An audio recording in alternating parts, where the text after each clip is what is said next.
آج کی عقائد جو ہے وہ بچے کی گواہی کے متعلق ہے۔ حضرت مولانا روم رحمۃ اللہ تعالیٰ علیہ نے اپنی کتاب میں آقا کریم علیہ السلام کی اس شان کو بیان فرمایا ہے جس میں ایک معصوم بچے نے گواہی دی تھی۔ اس بچے کی گواہی کے بارے میں رسول پاک صلی اللہ علیہ وآلہ وسلم کی بارگاہ میں ایک کافر عورت بچہ اٹھائے بغرض آزمائش اور امتحان حاضر ہوئی۔ اللہ کی شان دیکھیں، اس 2 ماہ کے دودھ پیتے بچے نے کہا، یا رسول اللہ السلام علیکم، ہم آپ صلی اللہ علیہ وآلہ وسلم کی خدمت اقدس میں حاضر ہیں۔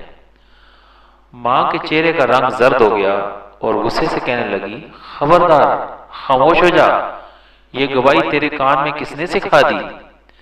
بچے نے کہا، اے میری ماں، تو اپنے سر کے اوپر تو دیکھ ذرا، تیرے سر کے اوپر حضرت جبریل علیہ السلام کھڑے ہوئے ہیں، مثل کامل بدر کے، وہ مجھے نظر آ رہے ہیں۔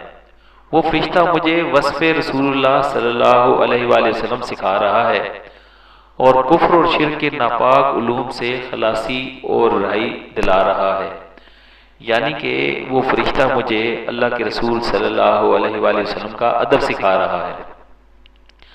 رسول پاک صلی اللہ علیہ وآلہ وسلم نے فرمایا، اے دودھ پیتے بچے، یہ بتا کہ تیرا نام کیا ہے؟ بچے نے کہا، میرا نام حق تعالیٰ کے نزدیک عبدالعزیز ہے، مگر ان مشرکوں نے میرا نام بت کے نام پہ عبدالعزیٰ رکھا ہے۔ اس پاک ذات کے صدقے جس نے آپ صلی اللہ علیہ وآلہ وسلم کو پیغمبری بخشی، میں اس عزا بت سے پاک اور بیزار اور بری ہوں۔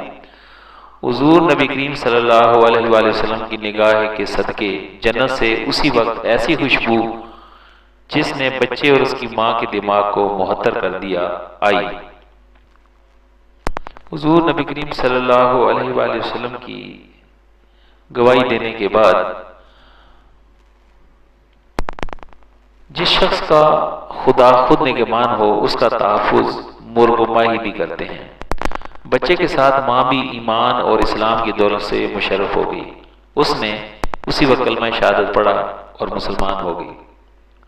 دوستو، آج کی اس ویڈیو میں درس حیات ہے وہ یہ ہے کہ نیک لوگوں کی قربت سے ہمیشہ فائدہ ہوتا ہے اور برے لوگوں کی قربت سے ہمیشہ نقصان ہوتا ہے۔